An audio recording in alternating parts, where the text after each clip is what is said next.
I have to tell you about the future. One of my favorite quotes from the movie Back to the Future, and as you can tell, I'm a Back to the Future nerd. I got the Back to the Future shirt on, I got the hoverboard over there, and the Air Maxes from Nike, the shoes that are made famous in Back to the Future too. Anyway, I'm not here to talk about the movie specifically. I'm here to talk about our future together and where we're headed in the world and how, in particular, we can future-proof our businesses and future-proof our lives too. If you're interested in making sure that you, no matter what gets thrown at you in the future, are gonna be okay, you're gonna wanna stick around, I'm actually going to bring back from the archives a presentation I did in 2015 in Las Vegas in front of a crowd of about 3,000 people. A presentation titled just that, How to Become Future-Proof.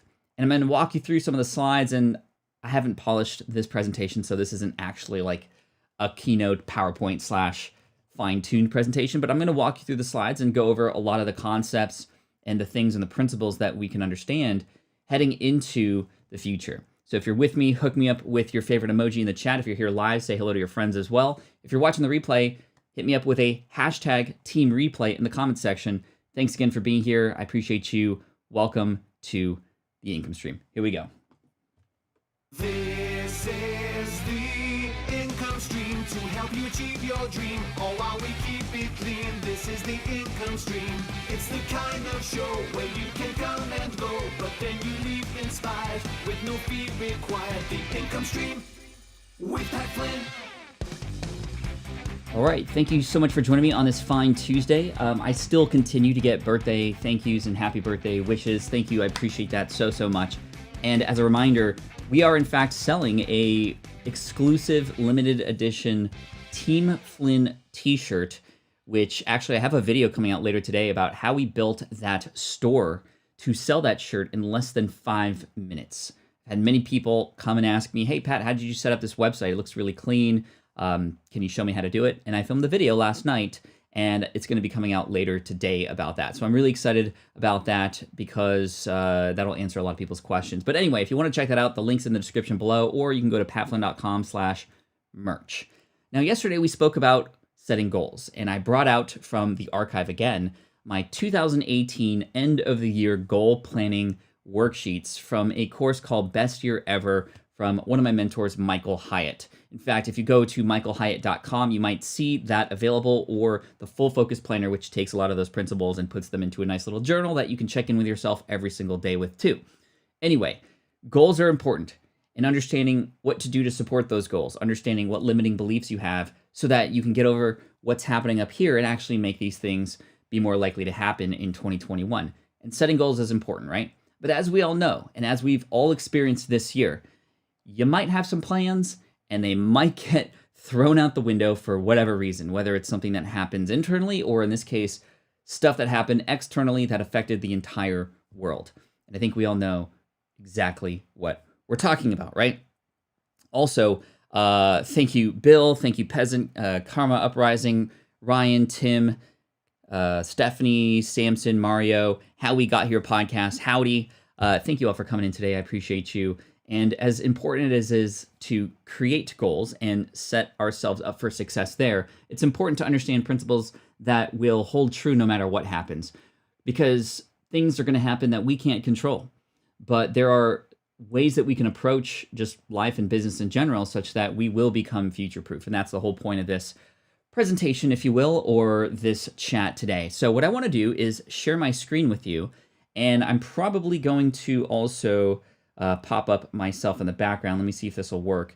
How to become future-proof. As you can see, this is not taking you into Keynote. I'm literally just taking you into a series of images from that Keynote. So I might pop in and out here every once in a while, but I hope that you'll stick around because this is really important stuff. So this was the slide, and obviously this is a very famous scene in Back to the Future Part 1 and also Part 2, if you know the storyline. But this is when the Libyans are chasing Marty McFly, and as you can tell in the screenshot, it's not actually Marty McFly in there. It was a stunt double. Anyway, I had the pleasure of actually driving a DeLorean on this same exact parking lot in 2015 in preparation for this presentation, because the whole reason why I created this presentation, it's kind of a funny story. Usually you start with the transformation and sort of what is important for your audience, right? Well, I came from a very selfish perspective in this presentation because I was like, okay, I landed a keynote at one of the biggest conferences that was around at the time. It's no longer here, though, unfortunately. Again, it was called New Media Expo. It was in 2015, and I had the keynote stage, and I could literally talk about anything. So I said, okay, well, what would be my dream presentation? Well, I want to see how I can incorporate my favorite movie, Back to the Future, and maybe even drive a DeLorean on the stage. Yeah. Now, unfortunately, the fire marshal and the people over at the Rio Hotel said that I wasn't able to drive it on stage, but if I had the means to, I could actually roll up in a DeLorean inside the actual ballroom. And that's exactly what I did.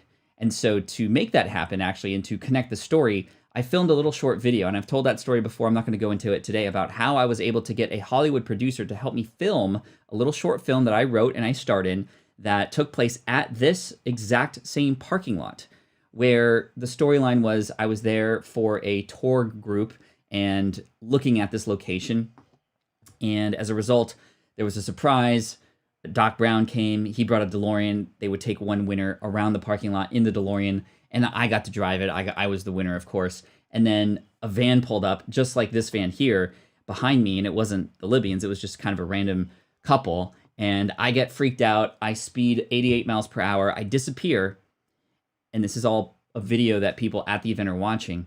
And then I appear in Las Vegas in a DeLorean, and I roll up, and that's exactly what I did. And I wore my Back to the Future outfit, and it was just such a cool time. Now, like I said, you want to build presentations for others, and so I made sure to connect this whole selfish reason of me being in a DeLorean and getting on there on stage, and people are still talking about that presentation today. I'm super stoked about that. It did cost some money. Rentadelorean.com, hashtag not sponsored, by the way, but that is a real website. Rentadelorean.com. You can build a website for anything these days, obviously, and serve nerdy people like me who want access to a DeLorean for a day. Anyway, the purpose of this presentation was not just for me to get into a DeLorean and make some entrance like that. The purpose was to also show people how to future-proof their business or their brand. And this was very relevant this year because 2015, it just so happened that that was the 30-year anniversary of Back to the Future. It was also the same year that Marty McFly travels into the future in Back to the Future 2. And so I want to take you into this presentation. I'm just going to sort of casually talk my way through it because, again, this is not polished. I didn't practice this. It's been 5 years since I've gone through this. But again, thank you so much for being here. And yeah, that was really fun. Anyway, let me take you into this, and let's pop in here. And so, and here's like a hashtag that's not relevant anymore. Anyway, I start off the presentation by talking about how, times are changing, technology is coming. This was right around the time, remember 2015, iPhones and apps were huge at this time. There were a lot of changes in media and YouTube and podcasting and whatnot. So I wanted to talk about, okay, although things are changing and we're in a weird time right now where most people feel like, well, we haven't been here before. Look at everybody on this train on their phone at the same time. But this is, yes, technology is new, but the principles remain the same. So look at the difference between these photos here. This is a more modern photo in a train with everybody on their phones consuming or listening to music. And look at this. This is the same exact situation, but in a different environment with different technology. There were newspapers, and there were the same amount of people. People go, oh, social media, it's making us not connect and talk with each other anymore. Well, that was also the case back in the day too, right? Same thing, right? This was a very famous photo that was taken at the Grammys, I think. No, not the Grammys, at the Oscars. This is movies, right? And so this very famous selfie from Ellen DeGeneres with all these people in here, J-Law, Jennifer Lawrence, we call her J-Law. Julia Roberts is in there, Brad Pitt, right? And they're like, oh my gosh, this social media stuff and these things are taking over, right? But look at this. This may have very well been the very first selfie ever. I don't know if that's true, but these guys had their hands on some technology that enabled them to do this. These principles aren't any different. Like, look at the similarities here. How cool is that, right? Look at these dudes, like with the bowler hats and like the mustache, and they're just on this, like, that's so cool, right? Like, when I saw this, I actually purchased this image from a museum in order to be able to use it, right? But hey, this stuff has been around for a while. It's just now it's easier to do these things, right? So as much as technology is changing and the environment's changing, there are always going to be things that remain the same. And that's what I love about Back to the Future. Although it talks about the future and it talks about the past, right? A lot of these principles, a lot of the things in the movie that are covered are in fact just human nature, right? And human psychology, which is really cool. What's up, Patrick Neal? Good to see you here. Nurse Flipper. Great. I'm loving seeing some new names in here, by the way, too. That's really awesome. So let's keep going here. Now, Back to the Future 2 is really interesting, right? Because it was made in the 80s, but it predicted a lot of things that happened in the future in 2015. And so it was really interesting at this event to share, now that we're in 2015, what things did they get right, right? So they got right, for example, video conferencing, flat screen TVs, things like that, fax machines. Now, no, we don't have a VR, of course, is a thing now. No, we don't have like a thing that can cook a little tiny pizza that's like this size and make it a full-size pizza in 5 seconds, which they show here. No, we're not wearing 2 ties. I mean, look at the 2 ties on old Marty McFly there, right? But here is a scene where the dude in 2015 was asking for repair donations for the clock tower. And look, he has a little iPad there. Remember, this is 2015 as predicted in the 80s. And so they got that right too, which is pretty crazy, right? Holograms, etc. And of course, this is back in the day, and I made a joke on stage about how, and this was just after the Super Bowl, and so there were like sharks in the Super Bowl. This is Katy Perry, and I just made like a little connection there. It was really funny.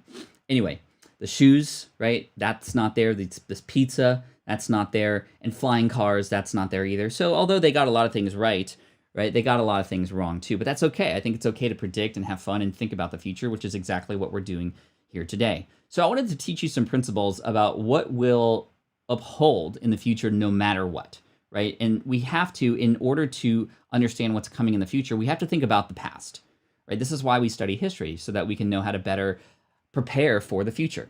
So let's talk about principle number 1 here. Cooking with a little spice. Thank you for coming in. Hopefully you feel like I'm cooking with a little spice today here for you. So principle number 1, people want convenience. This is always the case. Whenever things become more convenient, the better, right? Think about caveman days when we discovered fire. It's so much more convenient to stay warm when we have fire versus all these other means of doing so. So we want to go back into the past. So we're going to look at the past, the present, and the future. So let's go to the past. The past was the era of availability. Convenience was just the matter of something being available. And the reason why there is sliced bread here is because sliced bread has a really interesting story. Sliced bread actually wasn't always here and wasn't always available. And back in the early 1900s, which sounds really weird because that wasn't, actually it was like 20 years ago. But in the early 1900s, bread just came, already just not sliced. And of course, when you would slice the bread, you would either push it down or it would crunch and it would like just get super crummy and messy and it would be flat and it just wouldn't look as pretty. So somebody chose to invent a bread slicing machine. And it was actually Wonder Bread that were the first to do this, I believe. Anyway, this was revolutionary, right? This is why people say it's the best thing since sliced bread, because sliced bread was such a major convenience, right? It made the news. Bread slicing ban. Why was it banned again? I think it was banned because the machines that were being used to slice the bread, people thought that it would be more useful to use that equipment for the war. Look at the date here, January 26, 1943. This is World War II. And there was a ban on bread slicing because just the equipment used would have better been used for the war. And guess what? There was an absolute riot because of this. Here is a opinion article in January 1943. I should like to let you know how important sliced bread is to the morale and saneness of a household, right? You kind of don't know you need something until you have it, and then it gets taken away. I should like to let you know how important sliced bread is to the saneness and morale of a household. My husband and 4 children are all in a rush during and after breakfast. Without ready sliced bread, I must do the slicing for toast. 2 pieces for each one. That's 10. They look less appetizing than the baker's neat, even pieces. I cannot even afford a sharp knife. That's kind of funny, right? But there was a huge riot as a result of this. And so they brought it back. And again, sliced bread, the fact that something was now available that wasn't before, that in the past is what was useful. But we're beyond that, right? Because now everything is available. We're now in the era of on demand, right? Where everything just is within a moment's reach, right? When you search on Google, for example, it just takes you a minute. Instead of like searching through books for information, right? You can do a Google search and look at that. And it literally says 0.66 seconds.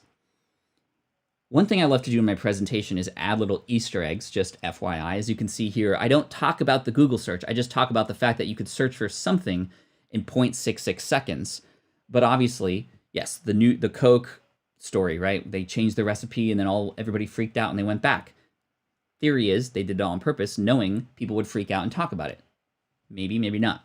But anyway, going back to this Easter egg, you can see I put how do I do a Back to the Future themed presentation in my talk here, but I don't talk about that. And I love doing little Easter eggs like that. It's one of my favorite things to do, right? Information at our fingertips, says Kathy, right?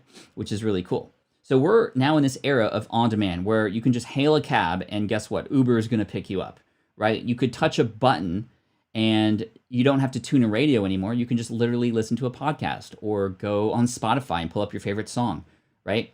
You can just listen to, the Smart Passive Income podcast with Pat Flynn if you want. What happened to Blockbuster? I love this sign. I assure you, we are open. This is gone now. Obviously, Blockbuster is gone because of Netflix and all the streaming things that we have. What's up, GTO? Good to see you here. Michael Short in the house as well. Thrifty Pickers. Love it. Love seeing you here. Thank you so much. We're talking about the future. And in order to talk about the future, we have to understand the past. And we're talking about the idea of convenience and how in the past it was all about just availability, things being available, no matter how you could get them. Hey, it was available and that was cool. Today we live in the era of on demand. Things being on demand, that's what we want now, right? But and I love this. Look at this liquor store and this discount warehouse chemist store. It's like you can tell what they were once before, right? They were Blockbuster videos. And that's so funny to me, right? But because of Netflix, it's here. You can even literally push a button to order like Tide, right? This is, I forgot what it's called, like Amazon Go or something like that, where you can program a button to just literally automatically order something and have it shipped to your house, right? That's kind of crazy. Now we're in the era of initiative. So as a brand, let's learn from history. As a brand now, if you want to survive into the future, a brand must take initiative. So the reason why I have a picture of somebody pouring water, like a waiter pouring water to this woman at a restaurant, is because the equivalent to this is not the woman raising her hand or saying, hey, excuse me, waiter, can you fill my water after drinking it? And it's not even just, having water available at the table. It's you seeing that your customer has taken a sip of water, and maybe their glass is, half full now, and you, without them asking, going out there and actually filling their water for them, right? This is what we do if we want to survive the future. We need to take initiative and better understand what the problems and pains are of our audience. That is something that will always remain true. The better that you can understand what your customer needs, and if you can serve them those things even before they ask, they're going to better connect with you and your brand, and they're going to better understand that you have the solutions that they need. Cool?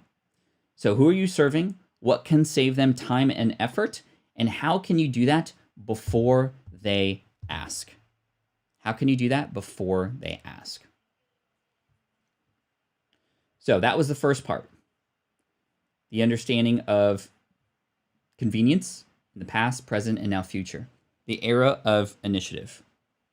Thrifty Picker says, how do you come up with all the content that you come up in your videos, bro? I have a hard time deciding on what to talk about in my shows. Literally, it always starts with you. What's relevant right now? Right now, obviously, 2021 around the corner, I started thinking about the future, and I went back to an old presentation in this case. In many cases, it's literally just going deep with a particular question that y'all might be having. It might be something interesting that happened in my life that I can share and the lessons that come along with it. And the big theme here is just not being afraid to share. Sometimes it's going to work, sometimes it's going to not work, but I do my best to show up. And it's interesting. Sometimes I come here with topics that I don't know about, that I'm not quite that interested in, and I share it and people are blown away. and other times I come in with things that I know are going to work really well, and they don't. So you kind of just have to try, really. The amazing or Amazon dash button. Thank you. Cool. So era of initiative. That's the era of initiative. A very good company that does this, obviously, is Amazon, right? What does Amazon do? They don't just tell you, hey, here's what's here. They also show you specifically based on your tracking and history what you probably need before you even know you need it, right? So Star Wars, like, look at that, Back to the Future. Yay, there you go. So they, these are related to items I viewed, right? Lego, Back to the Future, of course. And so you pick up two because one to build and another one to, keep and hold. By the way, this thing was once for sale for $23. It was actually a fan-created model that Lego then produced and shared the royalty with that creator. You can do that. Anybody can do that at ideas.lego.com. I talk about that in my book, Superfans. A really cool thing that Lego does to get their fans involved and feel more connected with the community. And I definitely do. Trunk Club, right? Trunk Club is a service where you could call a person there and they will basically ask you questions and discover what your style is. And they're going to send you a trunk. They'll send you a trunk with a little nice handwritten note, and anything that you don't want, you send back. Anything you keep, you pay for. And so this is initiative. And what was really cool is right before this presentation, Mary, who was my stylist at Trunk Club, I don't use Trunk Club anymore. I don't travel anymore. And I have plenty of nice looking clothes, and I'm not growing at all. So I don't need to replace anything. But back then, I didn't have a lot of wardrobe related to speaking. And right before this presentation, Mary knew on social media that I was going to be speaking at that event. And so what she did was she said, hey, Pat, can I send you a trunk? I know that you're going to be speaking a lot this year. I have some clothes that I think are going to look really good on you. And I was like, sure, I don't have to pay for anything if I don't want to. So she sent it to me. It comes nicely bundled like this, and I get to keep whatever I want to keep. I think I did keep that tie and that shirt, and that I didn't keep that jacket, but there was like some pants underneath that I did keep. And that was really cool. And I sent everything back. But it was the initiative that she took, the fact that I felt like she was taking care of me because she knew, based on watching my social media, that I was going to be speaking a lot this year. That's super cool, right? And here are some of the things that I have been wearing. I guess I was sharing that on stage. So principle number 2, people want to be heard. Principle number 1 was people want convenience. Principle number 2, this is something that will always hold true. People want to be heard. But again, we need to go to the past to see how it was done, and we need to think about that in order to understand how to base this principle into the future, right? And whatever it is that we do. How y'all doing, by the way? Quick energy check in the chat. We're nearly halfway through our time together. As you can tell, it's interesting because as I'm going through these slides here, I'm bringing back memories of the way the presentation went and how the presentation was given and the stories that I told. Again, I'm breezing through this. It's not formalized, but I'm actually doing a lot better than I thought I was because, I rehearsed this and I practiced it. This was the big one back in 2015. And it's really cool to come back. I just love the fact that I was able to save this and bring it back and share these principles with you. And it's cool. Now, 5 years after this presentation, this stuff is still useful.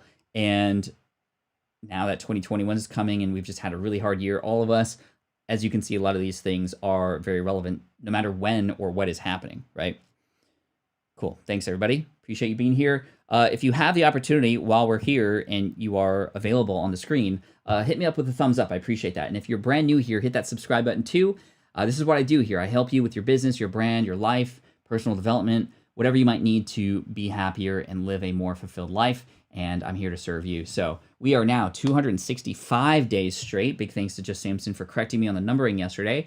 And we're going to keep going for another 100 days. We are 100 days out from our finale, our 365th day.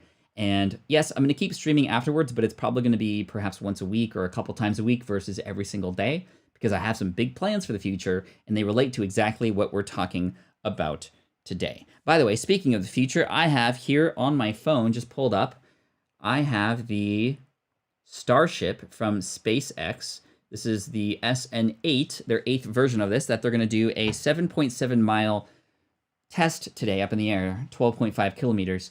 And this is the future, y'all. So we got the future all around us today. That's pretty crazy. But that's going to happen anytime between now and 5 p.m. Central. And so I just have that up just in case, because if it does happen and it does look like it's firing up, we'll put it on the screen and watch it together and watch history together. If not, it might be there later. But anyway, yeah, 100 days away. That's pretty insane. Just thank you so, so much, all of you, for your support. And let's keep this party rolling. Cool? High five. Let's do this. All right, principle number 2, people want to be heard. And I just totally messed up on that. Okay, people want to be heard, right? I think we all know this. It's just inherently known that people want recognition. People want to be heard. But how? Well, let's think about the past first, right? In the past, this was all about just having the opportunity to speak. People were okay if they just were allowed to say something, right? So this was in the past, and this is a suggestion box, right? So think about these suggestion box situations, right? So these suggestion boxes, you might have seen them at restaurants and other things like that. What usually happens is there's a piece of paper where you can complain on or comment on. I don't know if you've ever used them, but I never have, but I know they're there, and they're basically there to keep people who complain from going to the manager and giving them an out. But what typically happens when people put their suggestions or opinions into these suggestion boxes? Again, this was good enough for people back in the day, just the opportunity to speak, right? Not necessarily to know that anything was going to happen with those things. And guess what usually happened to those things? Here's the actual suggestion box, right? So these suggestions just go straight into the bin, right? But now, today, we live with this expectation of, if you're going to say something, we hope that there's going to be a response. This is sort of like bare minimum, mandatory, required right now. And again, it's very hard if you have a bigger brand, and this is where building a team or bots or anything like that to help respond is important. But there is now an expectation of a response. People go to Twitter, they reach out to somebody, they hope that there is a response, right? So Jay Bear, good friend of mine, I definitely have to give Jay credit as well, because he's the reason why Superfans is a book. He came to me after presenting about Superfans at an event here in San Diego, actually, and said it had to be turned into a book. And 3.5 years later, it was. And I got to give a big shout out to Jay from convinceandconvert.com. But here's something that he said on his website. 42% of people use social media, who use social media, expect a response within 60 minutes, right? That's pretty crazy on social media. So this is based on surveys and whatnot that Jay and his team has done. HubSpot.com says 72% of people who complain on Twitter expect a response within an hour. So if you complain, you're hoping that you get a response of some kind, right? Let's see if Grandma Goody can chat. Is Grandma Goody... What happened to Grandma Goody? Is she okay? Do we need to unlock her from the vault? I don't know if she was mistakenly put in, but she should be okay. Grandma Goody, if you can't, after the stream, I'll go in and unblock you if that's the case. But chat, let me know, because we want to take care of our people here for sure. Okay. Now, one quick thing that I have to do. Just have to click post topic on this. Okay. Awesome. Oops. All right. Now, with email, 50% of people expect a reply within 12 hours. So you get a little bit more time, but that's still, there is this expectation of a reply within 12 hours, right? Which is, pretty crazy. And how many times do we just leave emails sort of unheard, right? The average email response time is 44 hours. It's 44 hours. So that's pretty insane, right? Grandma Goody, if you're watching this, we'll take care of you. I promise. We'll do whatever it takes. I'll have to do this right after the stream, but we'll get you in tomorrow, and I apologize about that. I feel bad. She wasn't bad. I don't know. Sometimes there's mistakes, or, sometimes the chat goes really fast and you misclick or something like that. But let's keep going here. The average email response time, 44 hours. So expectation, 12 hours. What's actually happening, 44 hours, right? So that's interesting. But you can blow people away when you do interact and reply and respond in a timely manner, right? So here is a company called KLM. They used to do this before the pandemic, and it's changed because travel is not a thing right now, or is not much of a thing. But this is KLM, which is Royal Dutch Airlines. And look, at the top of their Twitter artwork, they say, literally, they update this, or they used to update it every 5 minutes. We expect to reply within 33 minutes, right? How crazy is that? They are sharing what that expectation is. So I wanted to test this. I wanted to see, well, is this actually true or not? Or is this something that they're just sharing? So I sent them a message at KLM. Never been to the Netherlands. When is the best time of the year to go? And then they replied 11 minutes later. So their expectation was 33. My expectation, just the fact that I knew that I could get a response, was pretty cool to begin with. 33 minutes, okay, I'll deal with that. That's pretty good. But they blew me away. 11 minutes later, I got a reply that said, we would say the summer, Pat, but of course, the Amsterdam channels are very charming in the winter too, all the pretty lights. What do you want to do here? So not only are they replying, but now they're engaging with a response, and they want to know more. And I love that, right? So I replied back, sightsee with the family, quick question. How are you so great at responding so quickly with so many inquiries coming in? And they said, sounds like a plan, Pat. Just let us know when we can bring you there. Thank you for the compliment. Very kind. We always do our best to reply as swift as possible. Indeed, just a matter of hard and accurate work. Pretty cool. Pretty cool that within an hour I've had this entire conversation with them, which is really neat. And that blew me away. Today, instead of beyond just waiting for a person to say something and then replying, because again, remember, people want to be heard, right? Is it human or AI? This is a human being there, right? This is a human being, Daniela. But an AI, obviously, if you can help people, even if it's a robot, and help them get their answer, that's still useful too. But this is the future. And this is something I talk about in my book, Super Fans, as well. This idea of an informal, personalized, unexpected hello, how you doing, that kind of thing, right? Out of nowhere.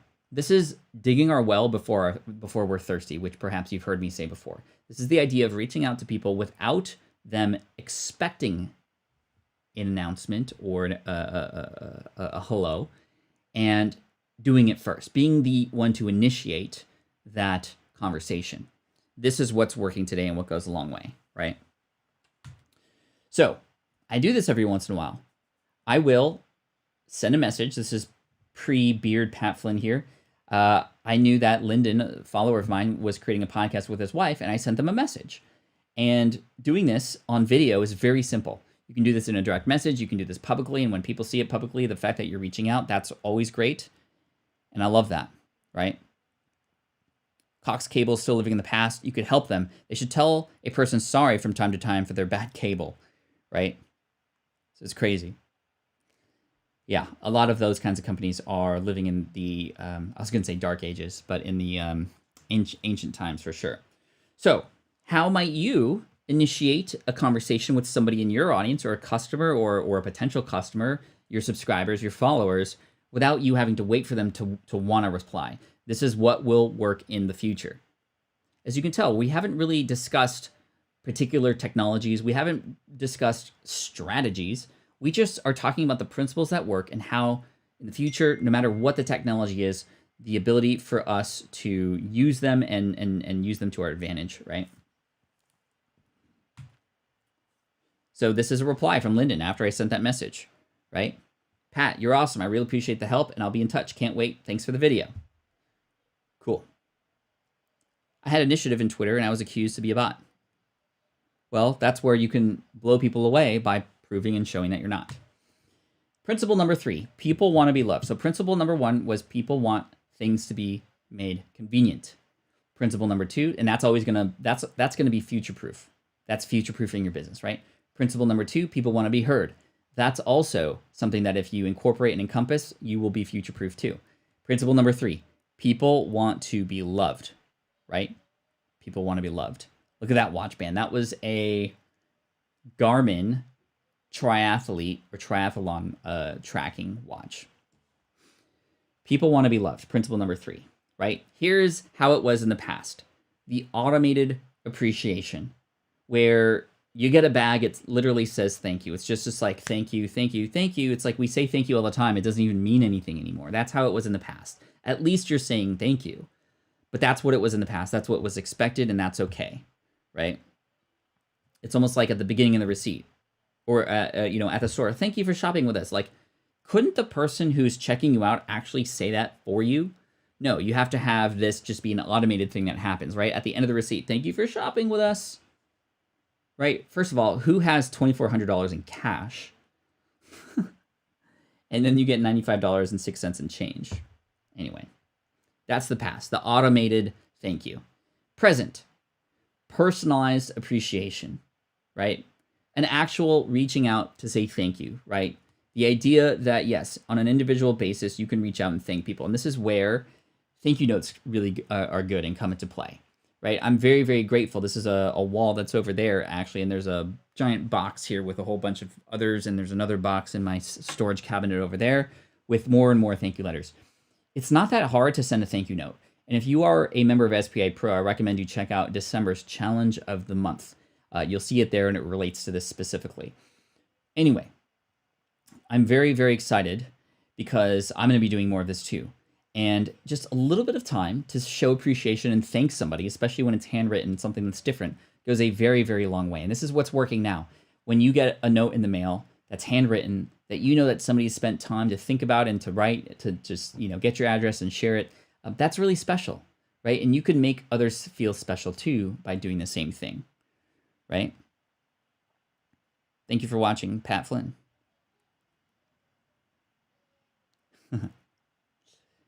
I'm sorry that YouTube is being weird to you, Grandma Goody. So this is in my office here just to my left, and I continue to add to it, although it's full now, so I have another box that's serving the same purpose. But anyway, this is what's working now. Just a personalized appreciation. This is making people feel loved. A personalized appreciation is, in fact, that. Now in the future, this is what I think is going to work really well. The idea of public recognition. So not just thanking a person individually, but also being able to expand on this and do it in a more public manner in front of your audience, in a community, having a community spotlight, a community member of the month, awarding somebody who's done something amazing in your community. And this is something that I try to do all the time. I try to sort of share the values that all of you have to bring, and the individuals here, like Grandma Goody, who, again, I feel bad is not able to chat with us today, but we're going to fix that, I promise. And this is what we can do today to prepare for the future. How are we going to, with the sized audience that we have, no matter big or small, how are we going to recognize them, right? And this is as simple as in a live stream saying a person's name, right? Daniela Baker, Patrick Neal, Bernard Ernst, Thrifty Pickers, K-Walk Comedy, and Samson.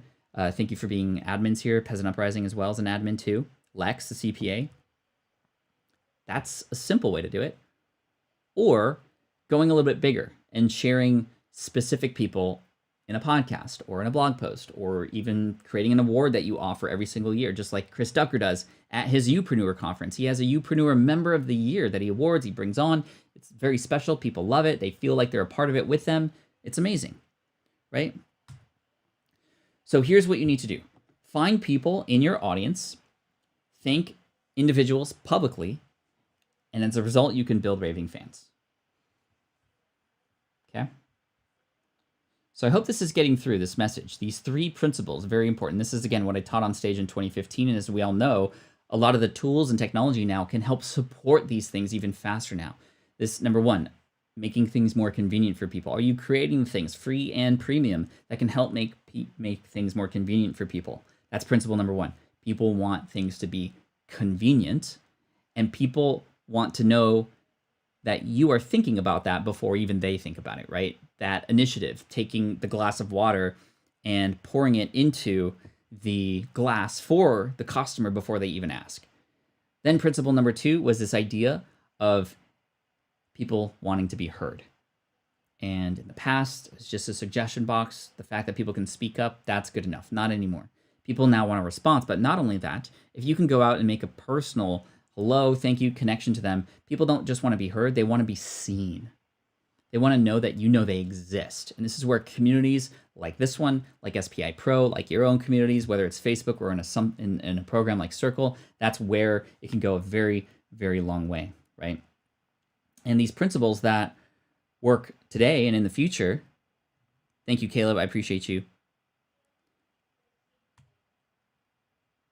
This is Hill Valley in 2015. Is Hill Valley in 1955, and Hill Valley in 1885, where Back to the Future 3 was filmed and where it took place. To survive the future, we must go back to what has always worked in the past: caring, community, and making people feel special. Cool? Give me a yes or a thumbs up in the chat if you agree with me on that. And again, if you're watching the replay, thanks for being here. I hope this has been useful for you. Hashtag Team Replay in the comments if you haven't already, and give me a thumbs up if you can, if you appreciate this. And I hope that you do, because this stuff is going to be very useful for you when you incorporate it into your business, right? So to survive the future, we must go back to what has always worked in the past: caring, community, and making people feel special, right? It's about knowing who your audience is and understanding how you can, in particular, make them feel like you know they care, or that you care, making them feel like a part of the community and making them feel special, right? Now, at the end of this presentation, I do talk about traps. Caleb McCool, yo, thank you so much for joining Team Flynn. My appreciation to you, Team Flynn Platinum. You're amazing. As we think about the future, I want to think about some potential traps that we may fall into. These are things that are really important to understand so that when we come across these things or we see these traps, we can avoid them or be better equipped to survive them. So, future trap number 1, the fear of rejection.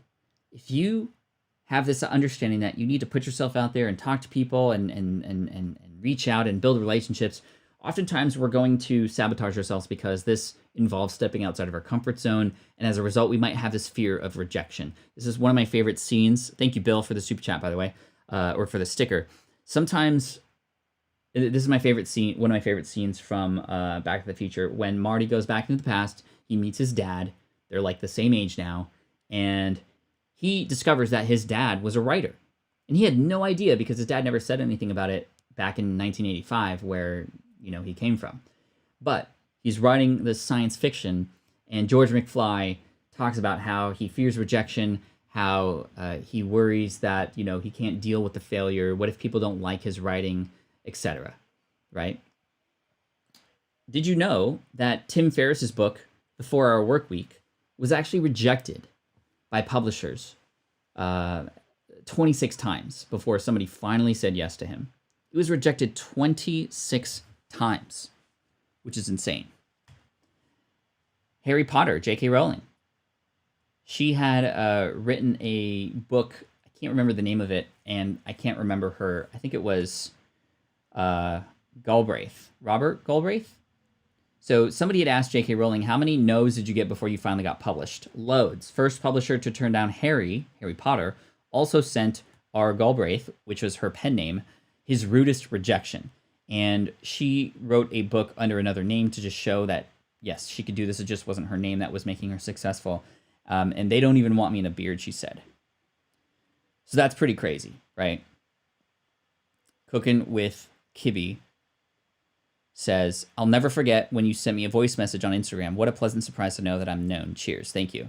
People want to know that they mean something to someone. No one wants to feel all alone and they feel like they aren't worth anything, right? But we have the tools now to help people feel like they're included, which is cool. But remember, there's fear in that. There's fear in reaching out. There's fear of rejection, right? This game, Angry Birds, you might remember this game. Here's the first level. They were rejected 52 times. This is their 52nd game before Rovio, the company, finally struck gold. It was their 52nd game, right? Back to the Future.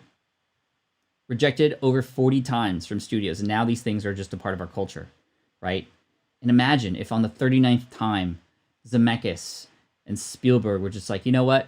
We're not gonna, it's obvious, 39 times, like, no. But they believed in it, and they knew, so they kept going.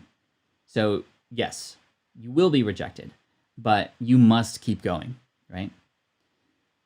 Here is something I live by, and that is, I'd rather live a life full of oh wells than a life full of what ifs. So as we step into the future, whatever goals you might have, yes, you're going to have that fear, especially if the goals are big. The bigger the fear, the bigger the bigger the goal, the bigger the fear. It's just like a tree that grows. A tree that grows that can give you life. The bigger that is, the bigger the shadow is going to be at the same time. That's spoken about in Stephen Pressfield's book, The War of Art. But this, I would much rather live a life full of oh wells. Well, at least I tried. versus a life full of what ifs. The what ifs are going to kill me. They're going to kill. Now, there's also the idea of having a money first mentality, especially when it comes to business. If you do things because it's going to make you money, and that's the number one reason, then you will fail. I've failed many times because I've had a money first mentality. When I come from a place of service, however, and think about what the best kind of transformation I can offer my audience is first, it always comes back and pays me back more in different ways. Every time I've come from a place of service, it's been better. This is obviously in Back to the Future 2, Marty McFly gets a hold of an almanac that can then predict, that reveals the scores of all major sports games between 1950 and 2000. And he brings it back to the past and then has this idea, or he doesn't bring it back, but Biff gets a hold of it and then becomes this rich person who changes the course of time because of that. And because of that money first mentality, everything goes wrong. So I don't want you to have the same mentality too, right? Your earnings are a byproduct of how well you serve your audience, right? Your earnings are a byproduct of how well you serve your audience, right? Don't be a Biff. This is another thing. Haters are going to hate. Here are all the versions of Biff from Back to the Future. Mad Dog Tannen, Biff, Future Biff, Griff, and Biff, old Biff, Grandpa Biff. There will always be a Biff in your life. So just realize that as you put yourself out there, yes, there are going to be haters. But haters are people who are hurting themselves. Hurt people hurt people. So just realize that, maybe it's not Biff's fault. Maybe it's Biff's grandma, who seemed to be kind of rude in Back to the Future 2. Not really, but anyway, I don't.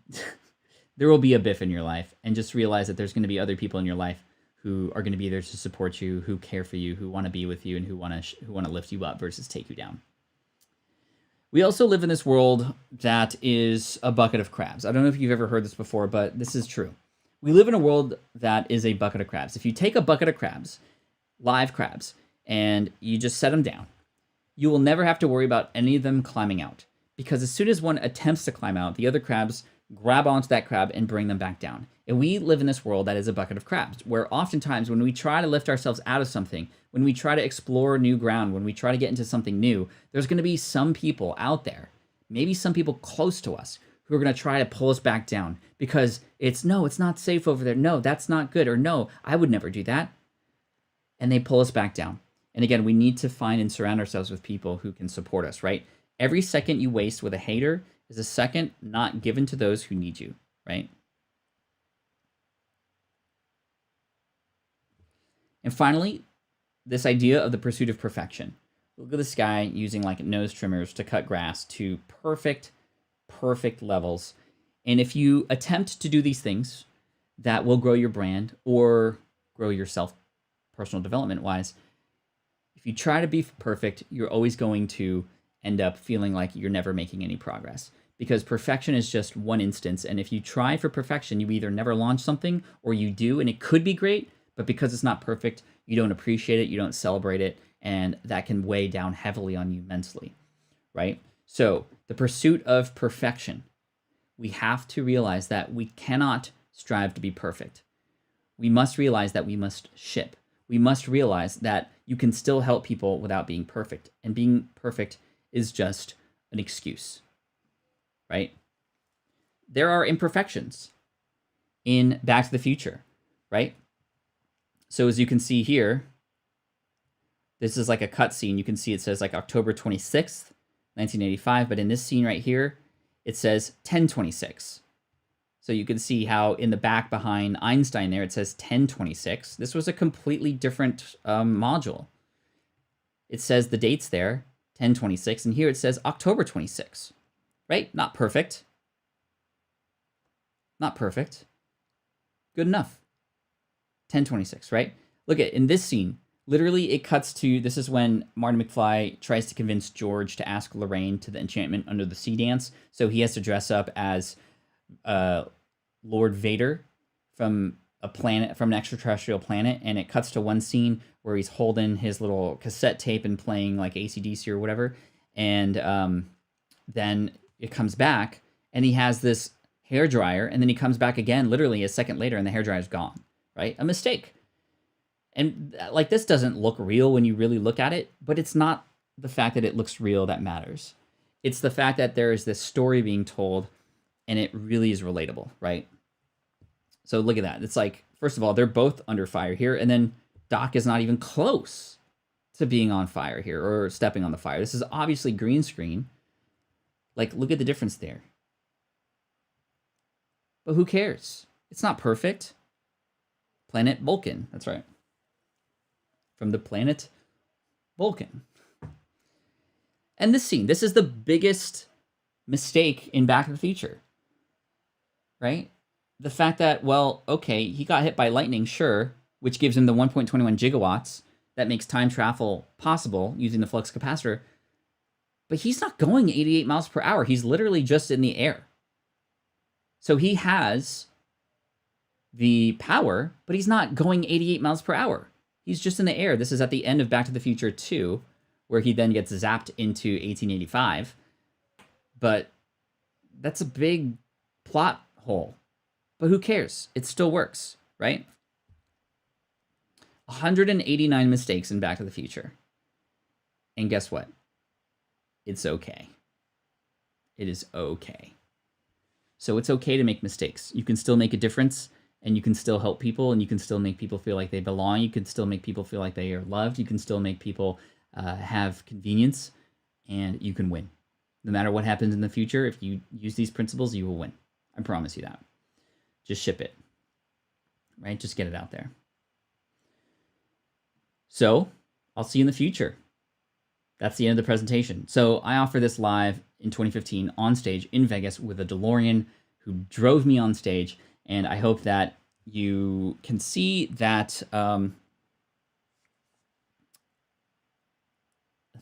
this is really fun. Thank you. I had a really good time bringing back presentation. And speaking of the future, the launch has not happened yet. So if you'd like to see some big deals happening today, this is the Starship SN8 that is from the SpaceX team that is launching today at some time.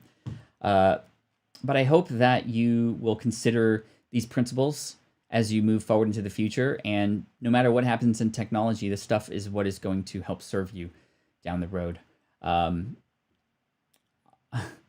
I really love this presentation. I think I could potentially even write a book about this concept and these principles here, right? It's very much along the same lines as Superfans, but there's a lot of interesting stories that I could pull out. Anyway, I'm in the middle of writing another book right now, but maybe this one will come in a little bit later. We'll see. But I hope you enjoyed this, and yeah. So the other thing here is, you know, a lot of this stuff may seem very obvious to some of you, and to others it might just be on the fringe of your knowledge. But I think that, you know, again, if we can incorporate these three things with 6 minutes left in the stream, by the way, you'll be great. And you don't have to go big, you don't have to go huge, but as long as you keep them in the back of your mind, right? Like just in the fringe, you're able to pull these out when it makes sense for you, right? The idea of, again, helping make things more convenient. Number two, the idea of making sure people feel like they're being heard. And this is where community plays a role this year, especially now that we're not able to connect with each other anymore, now that we're not able to travel and see each other at conferences and other times, even at work. Now we're all at home together. We're not getting the connections that we might need. So even more important than ever, especially during the pandemic, helping people feel like they are heard. And number three, again, the idea that people want to know that they are seen, that they are heard, that they are loved. So, yeah. I just noticed the time, and I was like, oh my gosh, I got to get it in before 5 minutes, because I have to get the secret word in between 9:05 and 9:55, and I got it at 9:54. So, whew, okay. I still owe you one. I still owe you a watch your mouth from yesterday's. The second word of the secret word is hard, though. Conical? Conical? That's a hard one. It's a shape. And I brought it in the other day talking about a funnel, which has a conical shape. That one even was a stretch. But anyway, had a lot of fun talking about the future with you today. I am excited to see how you incorporate these principles into what it is that you do. I'm excited to see how perhaps you even start talking about this stuff with others. A lot of great stories in the thoughts here, like the bread story. I don't know if you knew about that. But yeah, it was revolutionary. They took it away, and then boom, people protest. Like they literally protested the fact that there was no more sliced bread for people. And my favorite picture from the presentation, and again, I had to pay quite a bit of money to use these images. Not this one here, but this one here, this image here, from a museum in New York. And just this idea of like, this stuff, these principles don't change, right? These things are just different because of the technologies that are available. Can you imagine how long these guys had to stay there in order to get this selfie? That's crazy. Apparently I take the blame for conical since that was my suggestion. That's okay. That's okay. I appreciate the amazing brilliance you share, Pat Flynn, and thank you very much. Thank you, Lorraine's Creative Space. I appreciate you for that. James, you're amazing. Bernard, Andrew, Miss Boyce, Daniela, Bill, Ryan, Kibby, Kenny, 50 Pickers, Kathy, Ryan, Diana, how we got here. Charles is in the house. Patrick, Neil, Kathy. Let's see if we can take Grandma Goody out of... And again, I think that I saw that it may or may not be the stream. It might just be her and her computer or device. I'm not sure. Let's see if I can do this here live. Trying to remember. It's good practice because if I ever have to unban somebody again, I can do that. So settings, community, right? Here's all the hidden users. That's crazy, right? There are so many. I don't know how to sort through these, but these are people who have said nasty things or have been rude or mean or anything like that, or have just been hacked and have been spamming. But I don't know if Grandma Goody would be on here because I miss, like, usually it's the ones up top. It's usually by order, right? Okay. Okay, Grandma Goody, I don't see you here. Okay, I think we're all good. Common sense. I recognize that. Did he do something wrong? Let's bring him back. And if he starts to get finicky again, then we can bring him back. Is there anybody else on here? Probably not. Woo! Okay. What's a hidden user? A hidden user is somebody who I blocked from the channel, who cannot comment, who or actually they can comment, but they won't know that their stuff is not seen. Like they aren't able to interact in any such way. I won't see their comments. Nobody will see theirs, etc. What is in your default? What is in my defaults? So defaults here, I have tags. I have the description. Sort of this, I have this, and every time I create a new video, I add text above this, but this kind of stuff is sort of my social handles, my live streaming equipment, my social media stuff, hashtag, etc. Advanced settings, I have, let's see, monetization. Yeah, that's it. Let me cancel. Wait, discard changes? Yes. Okay. Cool. They are in timeout for sure. All right, chat, we are at the hour. Thank you so much for coming in today. I appreciate you for spending time with me and considering the future together. I'm so glad that we were able to talk about my favorite movie, but also pour some lessons into it as well. I hope you enjoyed that. And unfortunately, I wasn't able to roll in the DeLorean, but I brought the hoverboard in and the shoes and my shirt and all these other fun things. I hope you had a good time, and I look forward to serving you tomorrow. So tomorrow we're going to start at 9 a.m. Pacific, 9 a.m. Pacific again, and I look forward to seeing you then. So 9 a.m. Pacific, noon Eastern, and we will chat tomorrow. So again, thank you so much. I appreciate you. Hook me up with a thumbs up if you haven't already, and keep up the great work. And here's to the future. Team Flynn for the win. Let's do it. This is the income stream to help you achieve your dream. Oh, while we keep it clean, this is the income stream. It's the kind of show where you can come and go, but then you leave inspired with no fee required. The income stream with Pat Flynn. Thanks again. Appreciate you for coming in. You mean the world to me. Thanks for allowing me to share some advice and show up and be here with you. I feel more connected to the world being here every single day. We got 100 days left, and I can't wait to see you all the way through. Cheers, peace out, and Team Flynn for the win. Bruh.